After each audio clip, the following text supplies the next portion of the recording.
ఎంత ఓర్పు లేకపోతే కలియుగంలో భగవంతుడు కూడా ఉద్ధరించడానికి వచ్చి నిలబడగలడు. విసిగెత్తిపోయాడు అనుకోండి, ఆయన కూడా ఉద్ధరించడానికి ఎవరుంటారు ఇక్కడ? అంత ఓర్పుతో ఉండవలసినటువంటి అవతారం. ఎంత ఓర్పు లేకపోతే ఆ పద్మపీఠం మీద ఒక్కనాడు కాలు కదిపాడండి. ఒక్కనాడు ఎన్నాళ్ళు నించోనరా ఇలాగా, ఓ కుర్చీ వేయండి అని కూర్చున్నాడా?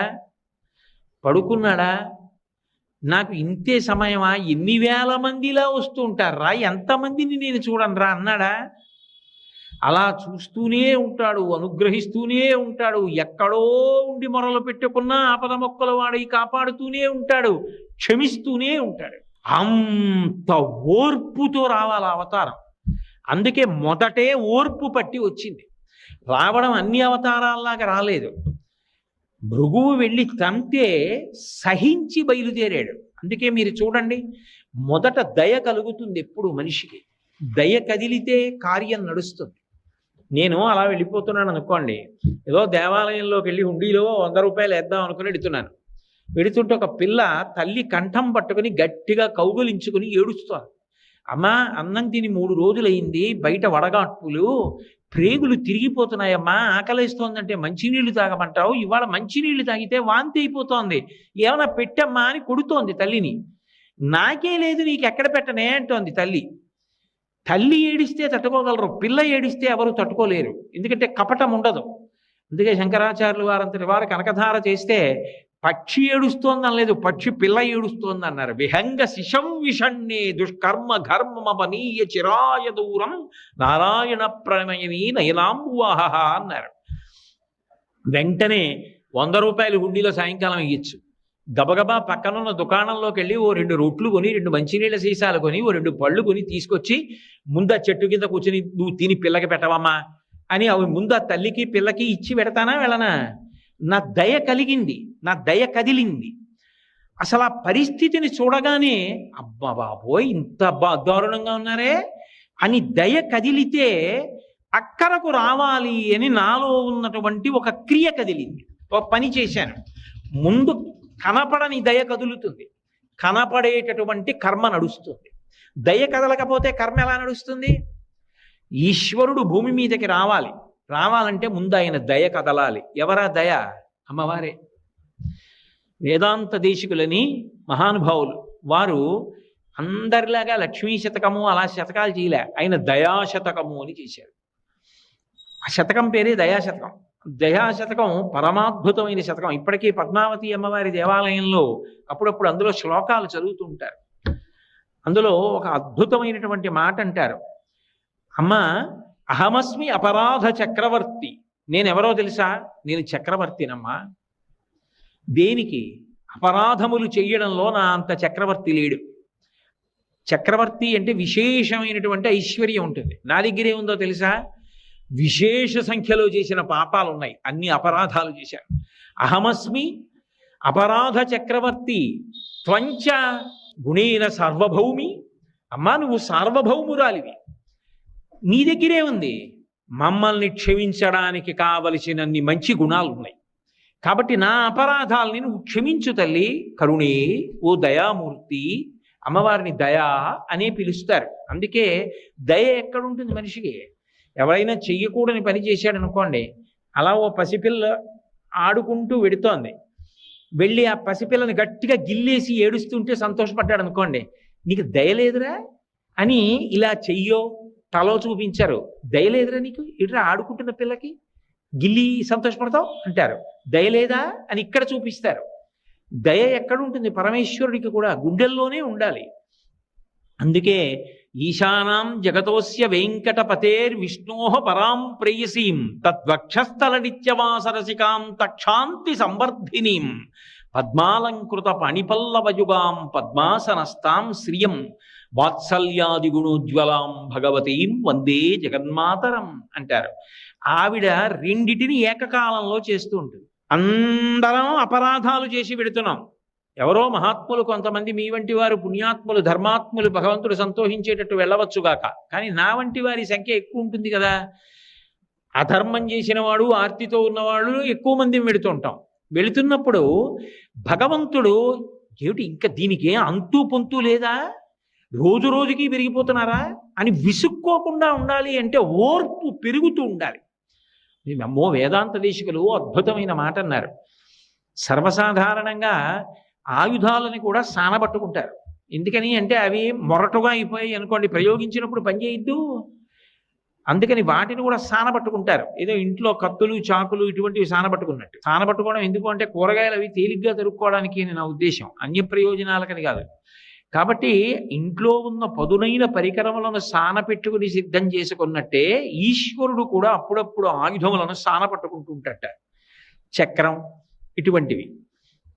వేదాంత దేశికులు అన్నారు, అమ్మవారు నే పడతానులేండి అని ఆ ఆయుధాలు తీసుకుని దయతో సానబట్టిందిట.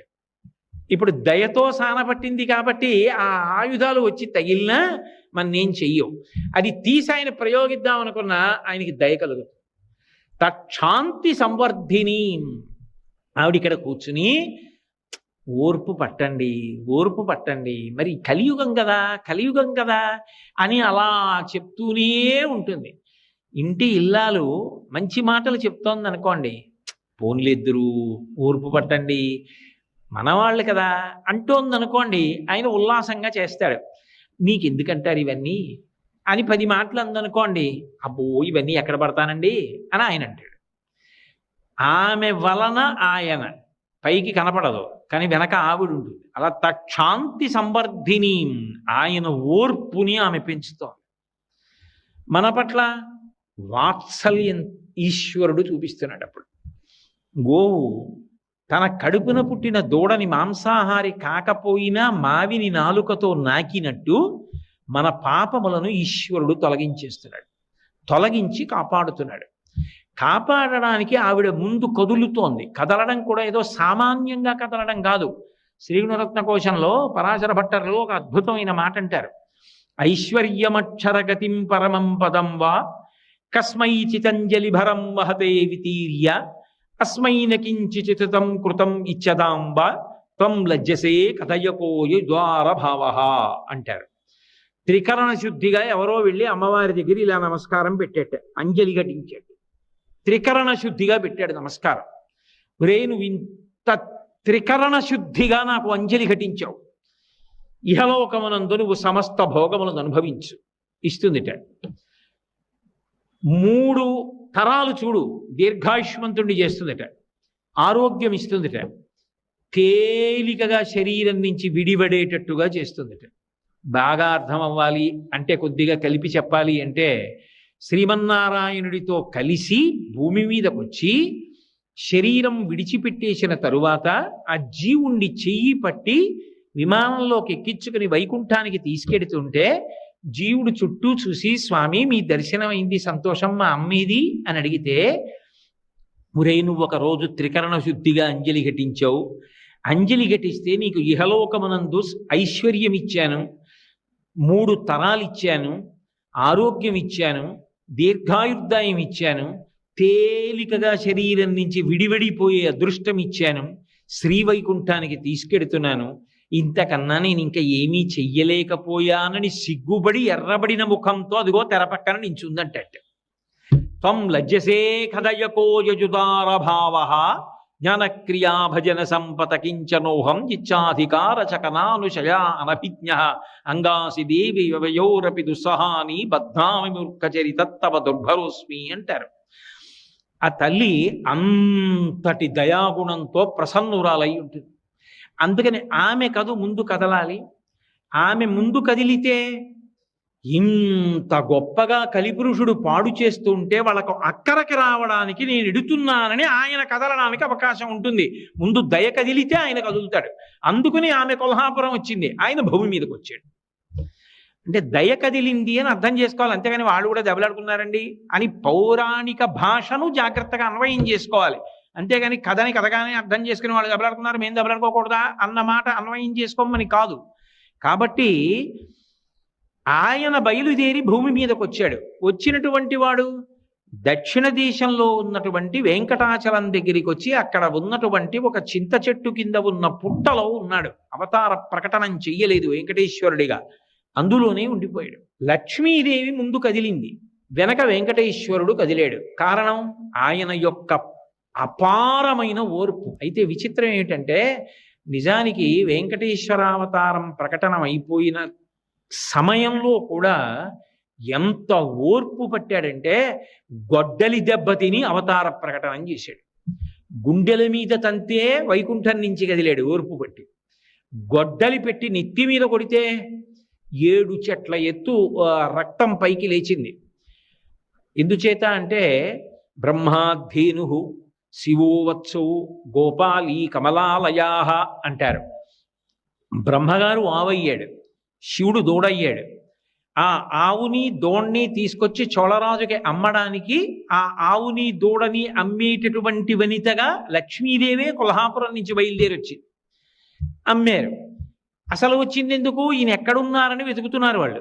వెతుకుతూ సమాసిజ్ఞచ్చ వాల్మీకం సమంతాత్ క్షీరధారయ, అక్కడ ఉన్నటువంటి పుట్టలో శ్రీహరిని చూసి సంతోషించి బ్రహ్మగారు పాలు వదిలిపెట్టి అభిషేకం చేస్తున్నాడు. ఈ ఆవు పాలన్నీ అక్కడ వదిలిపెట్టి ఇంటికి వెళ్ళిపోతోంది. ఆవు పాలు ఇవ్వట్లేదు, ఏం చేస్తున్నామని ఆవిడకి కోపం వచ్చి ఆ గోవులను రక్షించేటటువంటి వ్యక్తిని కొట్టించింది. ఆయనకి కోపం వచ్చి మరునాడు మాటేసి చూస్తున్నాడు. ఆ ఆవు వెళ్ళి పాలు వదిలిపెట్టేస్తోంది పుట్టలోకి. అది సాక్షాత్ శ్రీమన్నారాయణుడి మీద వదులుతోంది. అది బ్రహ్మగారు ఆ గోవు. కానీ నిష్కారణంగా నేను దెబ్బలు తిన్నాను, ఈ ఆవు తీసుకెళ్లి పుట్టలో పాలు వదిలేస్తోందని కోపం వచ్చి ఆ కోపంలో యుక్తాయుక్త విచక్షణ మరిచిపోయి అన్ని దెబ్బలు తిన్నాడు కదా. మరి ఆ బాధ ఆక్రోశం ఉంటాయి కదా. చటుక్కున చేతిలో ఉన్న గొడ్డలి తీసి ఆవు మీదకి విసిరాడు. నేను ఇక్కడ ఉండగా గోవు మరణించకూడదు, నన్ను నమ్ముకున్న భక్తుడు బ్రహ్మగారు గోవు రూపంలో ఉన్నాడు, మరణించకూడదు, నేను కాపాడాలని చటుక్కున పుట్టలోంచి పైకి లేచి ఆవు గడ్డంగా తలపెట్టాడు. కుఠారాణాతి తీక్షణేన తాడితో వెంకటేశ్వర సప్తతాళ ప్రమాణేన రక్తస్ఫూర్తిరభూస్తథా. ఆ గొడ్డలి తగలగానే 7 తాటి చెట్లంత ఎత్తు నెత్తురు పైకి లేచింది. గొడ్డలి దెబ్బతిని అవతార ప్రకటన చేశాడు. ఎంత ఓర్పు పట్టాలి! ఎవరి కోసం పట్టాడు అంటే కలియుగం ఆయన నిర్ణయించింది. అయ్యో, కలిపురుషుడి యొక్క ఉద్ధతి వలన వీళ్ళందరూ పాడైపోతారేమో, నేను అక్కడికొచ్చి కాపాడకపోతే ఎలా? అందుకని ఆయన బయలుదేరినప్పుడే ఇన్ని కష్టాలు పడి ఓర్పు చూపించాడు. నిలబడడంలో ఓర్పు చూపించాడు. రాత్రింబవళ్ళు అలాగే ఉండిపోయాడు. అందుకే మహాభారతంలో ఉద్యోగ పర్వంలో విదురుడు రాత్రివేళ ధృతరాష్ట్రుడితో మాట్లాడుతూ విదురు నీతి అని కొన్ని మంచి మాటలు చెప్తాడు. చెప్తూ ఓ మాట అంటాడు, క్షమించువానికని చాలమి పెట్టెదరు అయినంతలపన్ అనూన క్షమయ మెరయు తొలవు ఉత్తమ రూపంబు కోరువారు దాల్తురుదానిన్ అంటాడు. ఉన్న రూపం ఇంకా అందంగా ఉండాలి అంటే మంచి మంచి భూషణములు పెట్టుకుంటారు. అసలు పైకి కనపడనటువంటి భూషణములలో గొప్ప భూషణం ఏది అంటే ఓర్పు. ఆ ఓర్పు పట్టడం అన్నది ప్రయత్నపూర్వకంగా ఎవరు నేర్చుకుంటారు అంటే ఉత్తమమైన రూపం అంటే మంచి కీర్తి పొందాలనుకున్నవాడు ఓర్పు పట్టడం నేర్చుకోవాలి. రామాయణం బాలకాండలో కుశనాభోపాఖ్యానంలో వాల్మీకి మహర్షి అంటారు, అసలు క్షమాదానం, క్షమా యజ్ఞ, క్షమా సత్యం హి పుత్రికా, క్షమా ధర్మ, క్షమా సత్య, క్షమయావిష్టితంజ. ఓర్పు పట్టడమే సత్యం, ఓర్పే దైవం, ఓర్పే సమస్తం. ఓర్పు లేనివాడు లోకంలో సాధించగలిగినది ఉండదు. ఎవడు ఓర్పు పట్టగలడో వాడే విజయాన్ని చిట్ట చివరికి సాధిస్తాడు. తులసీదాస్ గారు అంటారు, ధీరే ధీరే రేమనా ధీరే సబకు చెహోయ్ మాలీసించే సౌకర్యే ఋతువాయే ఫల్హోయ్ అంటారు. ఇవాళ మొక్క వేసి నేను రాత్రింబవళ్ళు నీళ్లు పోస్తే కుళ్ళిపోతుంది. అది పెద్దదయ్యే వరకు ఎదురు చూస్తే అప్పుడు అది కాయలు కాస్తుంది. ఓర్పు ఉండాలి. ఓర్పు లేకుండా ఏది సాధించలేడు మనిషి. ఆ ఓర్పు పట్టడం నేర్చుకోండి తప్ప కలిపురుషుడికి ఉద్ధతికి లొంగిపోయి తప్పు పనులు చేయడం కాదు. ఓర్పు పట్టి మనిషి ధార్మికంగా ప్రవర్తించడం నేర్చుకోండని చెప్పడానికి తాను అంత ఓర్పు పట్టినటువంటి అవతారం వెంకటేశ్వర అవతారం. అందుకే అటువంటి అవతారం ఈ లోకంలో ఇంకొకటి లేదు. వెంకటేశ సమో దేవో నభూతో నభవిష్యతి. అందుకే ఆ తల్లి లక్ష్మీదేవి ఒక మాట అడిగింది, వెంకటాచల మహాత్మ్యము అని చెప్పి తరిగొండ వెంగమాంబ గారు చేశారు. అయితే ఒక గ్రంథాన్ని పరిశీలించేటప్పుడు అది ఏ కాలంలో వ్రాయబడింది, ఎంత ప్రాచీనమైన గ్రంథం అన్నది ఎంత అవసరమో, గ్రంథకర్త ఎంత శక్తివంతులు, ఎంత భగవదానుగ్రహ సంపన్నులు అన్నదాన్ని కూడా పరిశీలించవలసి ఉంటుంది. తరిగొండ వెంగమాంబ గారంటే సామాన్యమైన వ్యక్తి కాదు. ఆవిడ భాగవతం చదువుతుంటే తన కథ అయినా సరే వెంకటేశ్వరుడు రాత్రివేళ వచ్చి తూగుటుయ్యలలో కూర్చుని ఉయ్యాల ఊగుతూ కళ్ళు మూసుకొని కొడుతూ వింటూ ఉండేవాట. ఆవిడ భాగవతం చెప్తుంటే, ఆవిడ గ్రంథరచన చేసినవి చదువుతుంటే శ్రీ వెంకటేశ్వరుడంతటి వాడు చెవి ఒగ్గి వింటూ ఉండేవాడు. ఆయన వింటుండగా అది సత్యము కానిదనుకోండి, ఆయన ఎలా అంగీకరిస్తాడు? అంతటి మహాభక్తురాలు. ఇప్పటికీ సవికల్ప సమాధిలో ఉంది ఆవిడ. తరిగొండ వెంగమాంబ గారి పేరు మీద ఉన్నటువంటి పాఠశాల వరాహస్వామి గెస్ట్ హౌస్ వెనకాతలే ఉంది. అక్కడే బృందావనంలో ఉంది ఆ తల్లి. ఆవిడ రాత్రివేళ ఆనందనిలయం తలుపులు వేసేసిన తరువాత సొరంగ మార్గంలో వెంకటేశ్వరుడి దగ్గరికి వెడుతూ ఉండేది. ఒకప్పుడు ఆతీరాం బాబాజీ మఠానికి సంబంధించినటువంటి వాళ్ళు లోపల మాటు వేసి కూర్చుని ఆ తల్లిని చూశారు కూడా. అలా అంత శక్తి కలిగినటువంటి తల్లి, అంతటి మహోపాసకురాలు ఆవిడ. ఒక అద్భుతమైనటువంటి ఘట్టాన్ని ఇచ్చారు. పద్మావతి పరిణయం అయిపోయిన తర్వాత లక్ష్మీదేవి వెంకటేశ్వరుడితో ఏకాంతంలో మాట్లాడుతూ ఒక మాట అంది. అనగా పిండికి నేను వచ్చినప్పుడిచట ధనంబు లేదని చెప్పిన తప్పే, అట్లు చెప్పినన్ ప్రేమతో ధనంబు నేనియనే, నన్నప్పుడు తెరచేసి ధనదున్ నా పిండ్లికి నీవు అప్పు ఇమ్మని యాచించుట ఏమి కార్యము తెలుపుమా ఓ వెంకటేశ అంటుంది. ఓ వెంకటేశ్వర, నాకు ఓ మాట చెప్పు. నిజంగా ఈ అవతారంలో నువ్వు వైకుంఠం నుంచి వచ్చినప్పుడు నీ దగ్గర డబ్బేమీ లేదనుకో, పోనీ అనుకో, పద్మావతి పరిణయానికి డబ్బులు కావలసి వచ్చాయనుకో. నేను వచ్చాను కదా పెళ్లికి కొల్హాపురం నుంచి, లేదు పాతాళలోకం నుంచి వచ్చానుగా సూర్యభగవానుడు వచ్చినప్పుడు లక్ష్మి పెళ్లికి డబ్బులు లేవంటే నేను ఇవ్వనా ప్రేమతో? నువ్వు నన్నడగకుండా నన్నప్పుడు తెరచేసి ధనదున్ నా పిండ్లికి ధనమిమ్మని అప్పు చేయుట ఏమందున్ జగన్నాయక. ఓ జగన్నాథుడా, కుబేరుడి దగ్గరికి వెళ్ళి లక్ష్మీపతివి నా పెళ్లికి అప్పిమ్మని, పైగా ఓ నోటు రాసిచ్చి దానికి రుణపత్రం ఇచ్చి డబ్బు అప్పుచ్చుకుని పెళ్లి చేసుకున్నావా?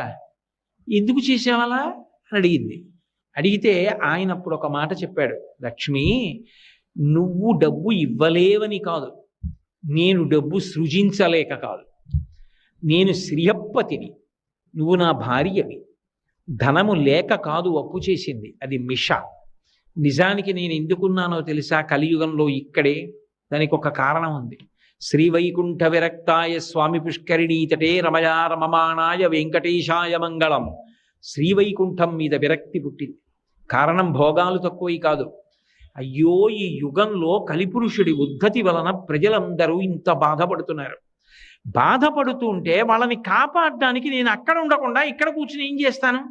వాళ్ళకి ఊరట కలగాలంటే అంతటా ఉన్నానన్నది సత్యమే, కానీ నేను ఒక రూపంతో వాళ్ళకి ఎదురుగుండా కనపడితే వాళ్ళకి ఊరట. అందుకని నేను అక్కడ ఉండాలి. అక్కడ ఉండడం కోసమని నేను వెళ్ళాలి. అందుకని నేను ఇక్కడే ఉంటాను, నేను రాను. కారణం ఏమిటో చెప్పమంటావా?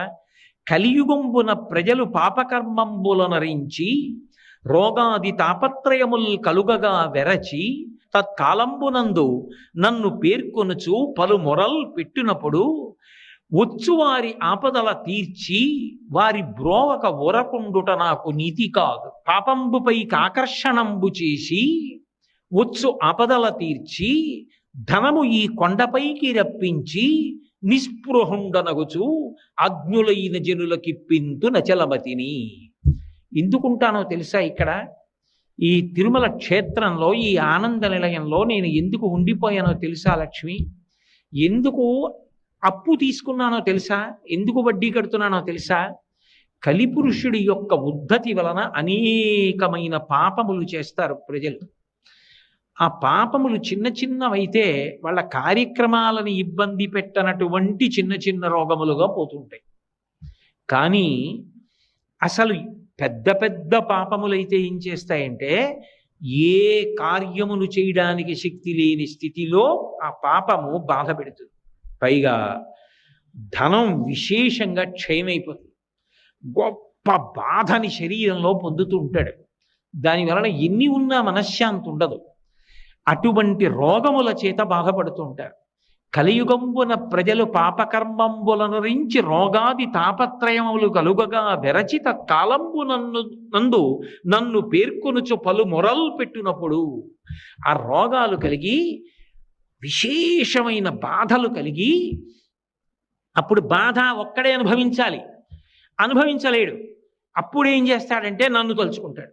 ఏడుకొండలవాడ వెంకటరమణ ఆపద ముక్కలవాడ అనాథ రక్షక నన్ను కాపాడవయా స్వామి, నిలువు దోపిడీ ఇస్తానంటాడు. ధనము ఈ కొండపైకి రప్పించి నిస్పృహుండనగుచు అజ్ఞులైన జనులకిప్పింతు నచలమతిని.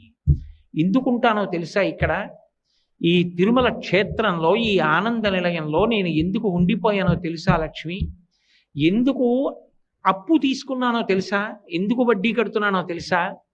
కలిపురుషుడి యొక్క ఉద్ధతి వలన అనేకమైన పాపములు చేస్తారు ప్రజలు. ఆ పాపములు చిన్న చిన్నవైతే వాళ్ళ కార్యక్రమాలను ఇబ్బంది పెట్టనటువంటి చిన్న చిన్న రోగములుగా పోతుంటాయి. కానీ అసలు పెద్ద పెద్ద పాపములైతే ఏం చేస్తాయంటే ఏ కార్యమును చేయడానికి శక్తి లేని స్థితిలో ఆ పాపము బాధ పెడుతుంది. పైగా ధనం విశేషంగా క్షయమైపోతుంది. గొప్ప బాధని శరీరంలో పొందుతూ ఉంటాడు. దాని వలన ఎన్ని ఉన్నా మనశ్శాంతి ఉండదు. అటువంటి రోగముల చేత బాధపడుతూ ఉంటారు. కలియుగంబున ప్రజలు పాపకర్మంబులనురించి రోగాది తాపత్రయములు కలుగగా వెరచిత కాలంబు నన్ను పేర్కొనుచు పలు మొరలు పెట్టినప్పుడు ఆ రోగాలు కలిగి విశేషమైన బాధలు కలిగి అప్పుడు బాధ ఒక్కడే అనుభవించలేడు. అప్పుడు ఏం చేస్తాడంటే నన్ను తలుచుకుంటాడు. ఏడుకొండలవాడ వెంకటరమణ ఆపద ముక్కలవాడ అనాథ రక్షక నన్ను కాపాడవయా స్వామి, నిలువు దోపిడీ ఇస్తానంటాడు. నేను వింటాను. విని నేను ఇక్కడ లేకపోతే ఎలా? విని వాని పాపంబు ద్రవ్యంబుకై ఆకర్షణంబు చేసి వాడు చేసిన పాపాన్ని ద్రవ్యము మీదకే ఆకర్షణ చేస్తాను. అందుకే ఈ యుగంలో ఈ